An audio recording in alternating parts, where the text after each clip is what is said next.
I passionately believe in the difference that great management and leadership can make. I had the great fortune to start my career at Procter & Gamble, where I spent 14 years, and I think P&G is widely acknowledged as a company globally that invests an awful lot in management and leadership development. And from day one at that company, you learn that you need to pay attention to two things simultaneously. The first is, do you deliver business results? Do you hit your market share targets, et cetera, and your bottom line? And the second is, do you develop your people? And you are rigorously tracked and taught against both of those objectives from the day you join the company. And it does make a very big difference to performance. But I also believe in standards of management and leadership development, best practice. And standards really are best practice. They're habits of excellence. And it is very important that we practice management and leadership if we are to improve. Right before I came to CMI, I spent time at the British Standards Institution, and indeed they are the arbiters of standards in the UK, and actually 8 out of the top 10 standards in the world come from BSI. So if you combine those two things, passion for management and leadership and belief in standards as best practice, you end up at CMI, which is exactly where I have ended up, because the Chartered Management Institute has as its fundamental remit to raise the standards or best practices in management and leadership and raise the number and quality of professional managers. So, what sort of environment do we find ourselves in? I think it's fair to say that times are extremely tough. We know at CMI, we've done quite a lot of research on this year. We're in a prolonged crisis, not only of the economic situation, but also of managers' morale.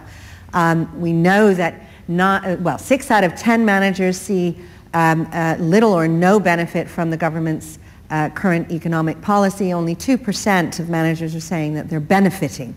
We also know that in the past year, 9 out of 10 firms, organizations in the UK have experienced change, and 80% of that change is redundancy motivated. We know that only 1 in 2 are satisfied with their jobs in 2012. That's much lower than it was last time we asked 5 years ago. And we also know that managers are more stressed, more depressed, and more likely to move on than ever before. So, how to fix this situation? Well, that's why we're all here. And I think the good news is that we also know that effective management and leadership development is a wonderful remedy for this situation, because it really does 3 things. It builds the business, and we have ample proof that this is true. It attracts and retains talent. We also have ample proof that this is true. And it boosts management and team performance. So it works, and we know it works. Now, here's some proof. Earlier this year, CMI did what is, I think, the largest study on the effectiveness of the business benefits of management and leadership development, and we found that firms that had effective programs improved their organizational performance by 23% and their people performance by 32%. There are other global studies that show the same thing as well, but that is a very marked result done in this country this year.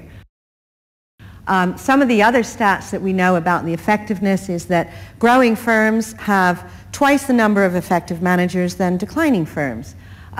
We also know a small improvement in management and leadership can make a big difference.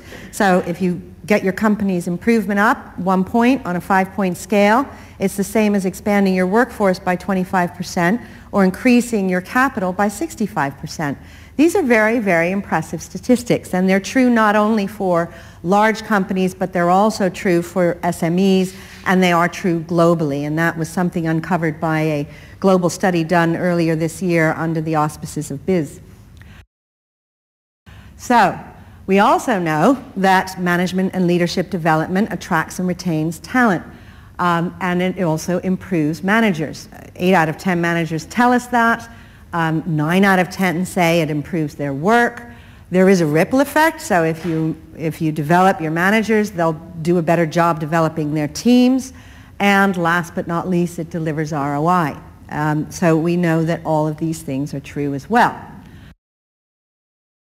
Lastly, and importantly, Professional management does make a difference. We at CMI advocate chartered manager, which is the only professional management qualification, and our studies into that show that not only does it act as a recognition, independent recognition of management skills and boost confidence, but it's also one of the top 3 most effective ways of developing people. And again, it pays out. On average, a chartered manager will deliver £362,000 of value to their company through either greater innovation or more cost savings. So, if it's so successful, if management and leadership development is so successful, one of the things I find so surprising is that so few companies actually do it. In the UK, only 1 in 5 managers are qualified. And yet if you ask people, 4 out of 5 will say they should be qualified. So clearly there's a gap there. We also know, I mentioned chartered manager as professional management qualification. Of 3.5 million managers in the UK, we have 2,000 chartered managers. Not exactly a lot. Only just over 1 in 3 firms delivers management training, and just about 1 in 10 offers any sort of national qualification. And an amazing 2/3 of organizations, when asked why they don't train, say, oh, no need. So obviously there's a lack of value perception. Will this situation change anytime soon? Not according to our research. Less than 1 in 5 managers expect management and leadership development budgets to increase in the next 6 months.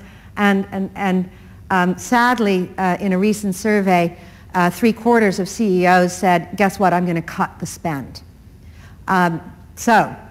Not surprisingly, with some of these stats, the UK is not top of the pops in management and leadership development globally, and obviously things need to be done to remedy this situation. So, what is the result of this lack of value perception in management and leadership development? If you ask UK managers how effective is their line manager, 4 out of 5 say, okay. And actually, 4 out of 10 say bad. So, not surprisingly, only 1 in 5 is perceived as highly effective. And yet we wonder why we don't grow, and we wonder why people are miserable. And it's because we're not spending enough time on this topic, and time, money, effort, and value perception. Clearly, companies have issues with attracting and retaining talent. More than half say they do. And young managers, I know we'll be speaking about this later today, are very likely to move on in this scenario. In fact, 1 out of 2 we asked would say if they got a new job, they'd leave tomorrow. So there are issues with the current situation. So how do we change this? To change this, we need, I believe, 3 things. We need the right attitudes, the right tools, and the right measurements and expectations. The right attitudes. Great managers are made, not born. Best practice needs practice. Ask any Olympian and they'll tell you. You know, I know that Anna Watkins, the gold medalist, said that she practiced every day. She rode the equivalent of London to Rio before she won her gold medal. So she's out there every day practicing very hard, and indeed we all need to practice our management and leadership skills to improve. It is a continuing journey. It's not a one-off. Ideally, you're going to be starting people when they're just assuming their first managerial responsibilities and developing them right up to the time they reach the top, and it even then needs to continue. It is a journey. Make the business case. I think that, and indeed it comes out when we ask CEOs, there isn't enough clear linkage between management and leadership development and the business benefits and the strategy of the company. So we're talking about the measurables of increased productivity, the measurables of better cost savings, the measurables of more effective deployment of funds linked to the company's or the organization's key strategic objectives. And last but very importantly, it clearly isn't just an HR issue, it's everybody's issue. We need senior managers to support their line managers when they go on training, and too often they don't, and we especially need the CEO and CFO to buy into the benefits of management and leadership development. Right tools. Create a business case. At CMI, you'll find on our website, and I'm sure you have many in the room, many best practices amongst yourselves, ample evidence and studies to support the business case for management and leadership. Make use of it. Make use of the hard numbers. Obviously have appropriate learning. We know that people prefer blended learning. It needs to be flexible. They like it bite-sized. And it needs to be work-related. Make it relevant to their current situations. Use toolkits like measuring ROI and train the right topics. The number one topic that we know managers need today is change management. As I said, 9 out of 10 are going through change. And consider effective tools. Qualifications are largely considered. And you can see by that red line there, that says what are the most effective tools. Qualifications come out on top, but if you look at the blue line, that's what companies actually do. There's a bit of a gap there. So make sure that you're using effective tools, and we have a session on that later today. And lastly, measure the effectiveness. Only 12% of CEOs trust their human capital measurements. So there's obviously huge scope for improving that, and I think it's about getting those hard measures.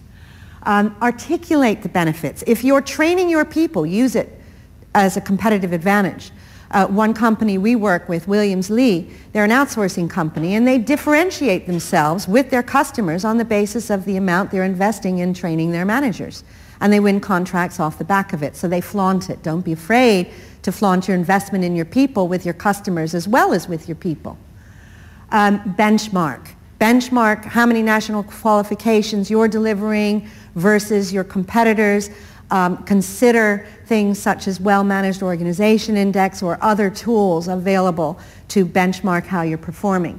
And consider professionalizing management. We don't need a license to be a manager like we do an engineer, like we do an HR professional, like we do an accountant. Perhaps we should reconsider that. So, in sum, times are tough. We have low growth, low morale, lots of change. We know that management and leadership development can address this issue because we know it delivers business growth, it attracts and retains talent, and it improves managers' performance.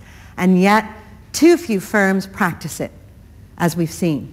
And the result is 4 out of 5 managers in the UK are just okay. How do we change this? We need the right attitudes, we need the right tools, and we need the right measurements.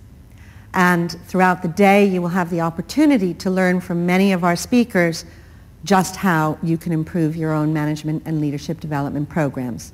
So thank you very much and enjoy the day.